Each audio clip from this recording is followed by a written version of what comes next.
नमस्कार। मेरा नाम भाऊ तोरसेकर। आप देख रहे हैं प्रतिवाद। दोस्तों, पिछले एक वीडियो में मैंने बताया था कि नेपाल में जो दंगे फसाद हो गए, आगजनी हुई, हिंसा हुई, मर्डर हुए, गोली चली, सत्ता पलट हो गया, तख्ता पलट हो गया, वो सब उस पर मीमांसा करते हुए बहुत सारे लोगों ने डीप स्टेट, अमेरिका वगैरह वगैरह कुछ बोला है। मैं भी उसको इनकार नहीं करता, लेकिन मैंने मेरे पिछले वीडियो में एक बात बोली थी कि इसके लिए भारत या नरेंद्र मोदी जिम्मेदार है। भारत का मतलब ही नरेंद्र मोदी होता है, क्योंकि भारत जो भी कुछ करेगा अपने पड़ोसियों के साथ, वो तो भारत के आम जनता नहीं करती बल्कि सरकार करती है। और सरकार का मतलब देश के प्रधानमंत्री, जो सबसे प्रमुख नेता है। तो क्या मरे नरेंद्र मोदी इस नेपाल की जो आगजनी है या दंगे फसाद है, उसके पीछे अपनी कुछ नीति लेकर चल पड़े हैं? ये बोलना इसलिए जरूरी है कि पिछले एक साल से एक के बाद एक बहुत सारे मामले ऐसे हो गए कि भारत के जो पड़ोसी है, एक एक करके हमारे पड़ोसियों के देश में कुछ ना कुछ गड़बड़ हुई है। श्रीलंका में बहुत पहले हो गई थी, बाद में 2024 का चुनाव खत्म हुआ ना हुआ, इतने में दूसरा पड़ोसी है पूरब का, बांग्लादेश, वहां तख्ता पलट हो गया अचानक से। बहुत सालों से जो प्रधानमंत्री थी शेख हसीना वाजेद, उनके खिलाफ आंदोलन शुरू हो गया और उनको भागना पड़ा। भारत में शरण में आकर उन्होंने यहाँ रहना पसंद किया। उसके बाद इंडोनेशिया में हुआ, और कहीं ना कहीं चल रहा है। पाकिस्तान में तो है ही, लेकिन अचानक से जो नेपाल में कुछ हुआ, तो इसकी अपेक्षा नहीं थी ये नहीं बोल सकते। इसका कारण भारत के एक गुप्तचर अधिकारी है, बिष्ट उनका नाम है। उन्होंने शायद मार्च या अप्रैल, मुझे याद नहीं आ रहा है, लेकिन इन्होंने एक बात कही थी कि बांग्लादेश वगैरह तो हो रहा है, लेकिन बहुत जल्दी नेपाल में तख्ता पलट हो सकता है। नेपाल में बहुत बड़ी हिंसा आंदोलन होगा और नेपाल में भी तख्ता पलट हो सकता है। ये बात, उनका नाम मुझे शायद लकी बिस्ट ऐसा कुछ उनका नाम है। वो मुझे याद है, मैंने वो वीडियो उनका देखा था कहीं इंटरव्यू में। और अगर बहुत सारे सालों से अपना चेहरा छुपाकर भारत के लिए जासूसी करने वाले ऐसे इंसान की कुछ इंटरव्यू आती है और उसमें कुछ आगे की बातें बताई जाती है, तो वो सीरियसली लेना जरूरी होता है। मैं मानता हूं कि मैंने वो बात सीरियसली नहीं ली थी, क्योंकि एक बात होता है, उनका भी एक अंदाज होता है, उनके पास जो जानकारी होती है आपके पास, मेरे पास, आम जनता के पास नहीं होती। सरकार के पास जितनी जानकारी होती है, शायद रिटायर हुआ जासूसी अधिकारी है उसके भी पास उतनी जानकारी नहीं हो सकती। और इसलिए, शायद इसलिए मैंने ये बिष्ट नाम के जो अधिकारी है उनकी बात सीरियसली नहीं ली थी। लेकिन अब मुझे लगता है कि वो उनके पास कोई गंभीर जानकारी थी, और इसलिए कम से कम 5-6 महीने पहले उन्होंने बात बता दी थी कि जो बांग्लादेश में हुआ वैसा कुछ नेपाल में हो सकता है। लेकिन जब उन्होंने बोला था तो उसकी आहट भी नहीं थी और अचानक हो गया। तो अब जब हम वहां देखते हैं पाकिस्तान की जो उथल पुथल चल रही है ऑपरेशन सिंदूर के बाद, इंडोनेशिया में कुछ हो गया, बांग्लादेश में हो गया, ये सब मैं लिंक करके देखता हूं। तो इसमें क्या भारत की गुप्तचर संस्था जो है, जासूसी संस्था है, एजेंसी, वो कुछ कर रही है, हम करेंगे और डीप स्टेट या अमेरिका, सीआईए वगैरह उनके नाम पर थोप देंगे? क्या ऐसा हो रहा है? मुझे पता नहीं। लेकिन एक बात साफ साफ कहना जरूरी है कि हर हर देश में, हर देश में उनकी एक जासूसी संस्था होती है जो अंदरूनी मामले भी देखते हैं और देश के बाहर के मामले में भी देखती है। एक बात आपको समझना जरूरी है कि हर देश को ये जासूसी संस्था एजेंसी की क्या जरूरत होती है। इसका कारण ये है कि उस सरकार को, किसी भी देश की सरकार को, जैसे जनता को वो कानून लगाती है वही कानून सरकार को भी लगते हैं। अगर आम जनता या और कोई कानून से बंधा है तो सरकार भी कानून से बंधी होती है। सरकार का ही पुलिस होता है, लेकिन पुलिस के हाथ में बंदूक है, वो किस पर भी बंदूक नहीं चला सकता। उसके हाथ में तो बंदूक होती है। हमने देखा है कश्मीर में कुछ साल पहले इतने दंगे फसाद होते थे, वहां हमारी आर्मी तैनात है, लेकिन आर्मी के जवान के हाथ में बंदूक है, लेकिन उन पर पत्थर मारने वाले जो बच्चे होते थे उन पर भी वो सैनिक बंदूक नहीं चलाता था, क्योंकि उसके हाथ में बंदूक होगी, लेकिन बंदूक के साथ साथ उसको कानून से बंधा हुआ होता है वो सैनिक। और वही बात सरकार की भी होती है। अगर आप सरकार हो तो आप कानून नहीं तोड़ सकते।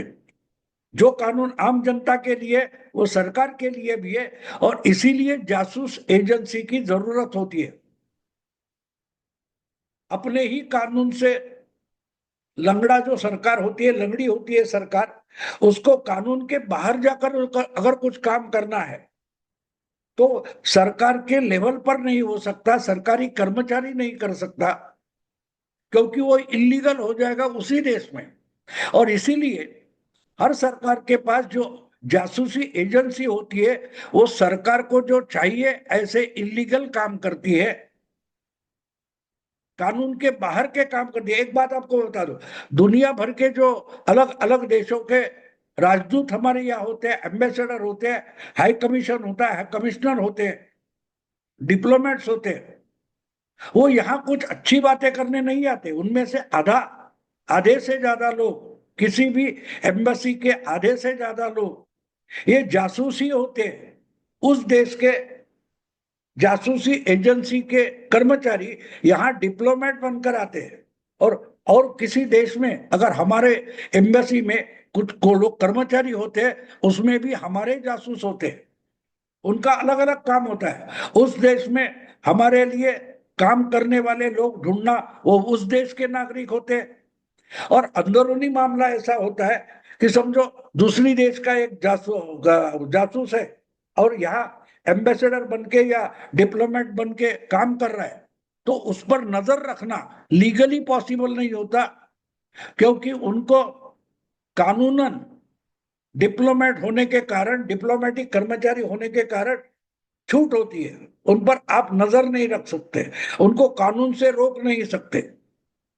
तो ऐसे लोगों का पीछा करना, उन पर नजर रखना, उनकी जासूसी करना, ये इलीगल काम बन जाता है।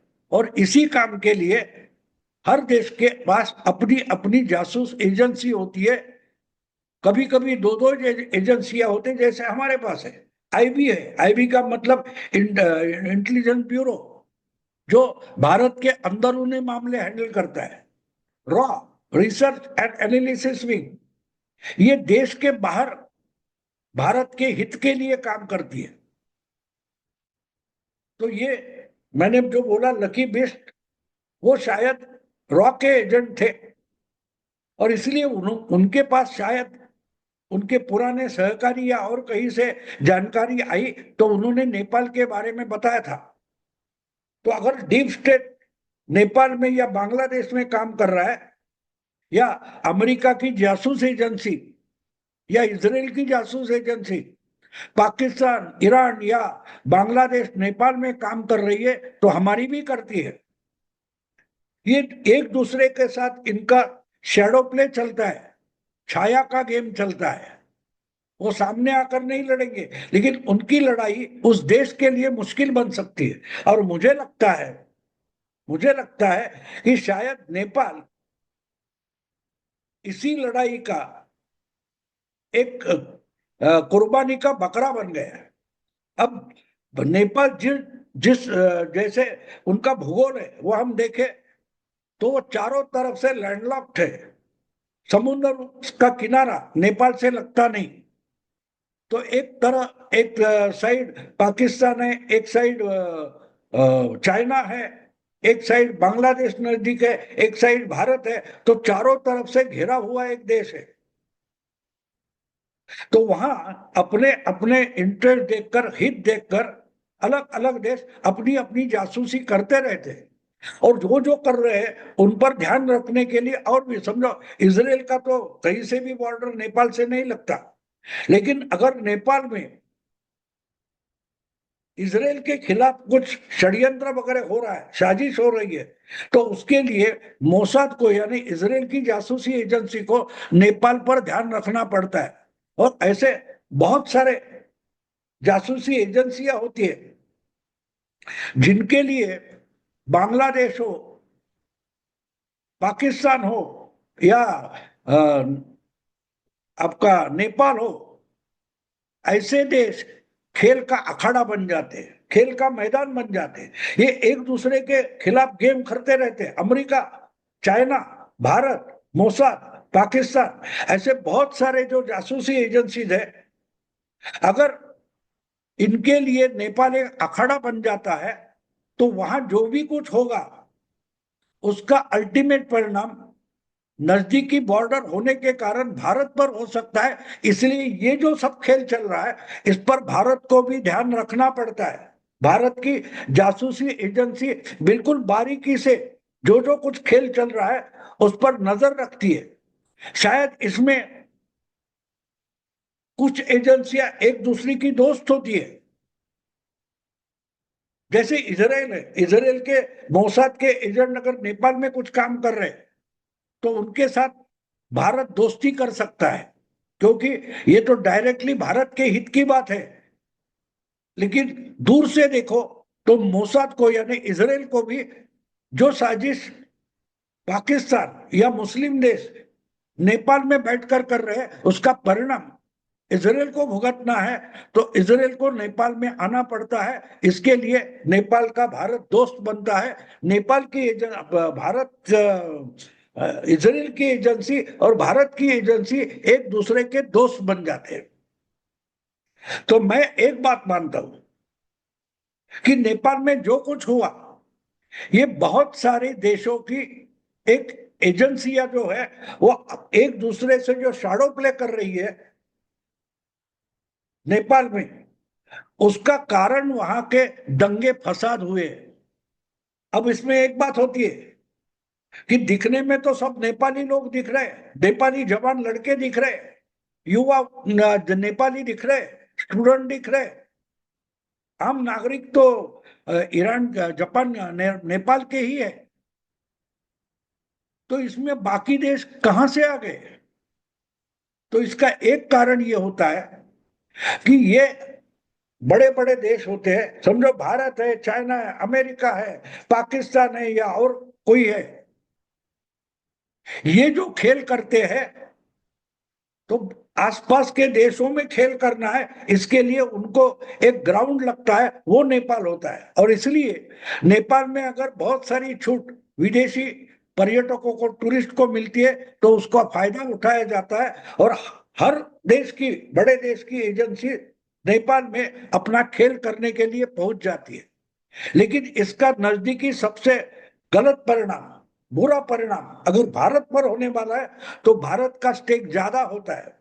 और इसलिए एक बात मैं मानता हूं कि जो कुछ नेपाल में हुआ है वो शायद चाइना, अमेरिका, पश्चिमी देश, इनके षड्यंत्र से, साजिश से या प्रोत्साहन से हुआ है। तो उसके बीच में कहीं ना कहीं हमारी भारत की जासूसी एजेंसियां भी हो सकती है, क्योंकि अभी तक साफ साफ पिक्चर क्लियर नहीं हुआ है।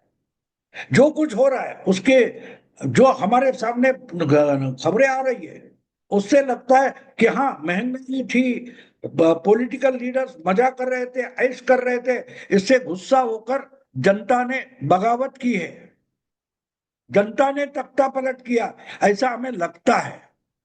लेकिन जिस तरीके से कम समय में, बिल्कुल समयबद्ध तरीके से ये तख्ता पलट हो गया है, वो नेपाली जनता का अपनी बगावत का परिणाम नहीं है। मैं ये बिल्कुल नहीं मानता। मैं मानता हूं कि अलग अलग एजेंसियां जो खेल कर रही थी, उनके जो अपने अपनी कठपुतलियां वहां है, उनके आधार पर और उनकी मदद से जो गेम चल रहा था, उसका एकत्रित परिणाम हम देख रहे हैं। और इसमें जरूर भारत का भी कुछ हिस्सा रहेगा, इंडिया का कुछ हिस्सा रहेगा, हमारे जासूसी एजेंसी का भी कुछ हस्तक्षेप जरूर रहेगा। जैसे जैसे चीजें सामने आएगी, खुलासे होंगे, उसके बाद तय कर पाएंगे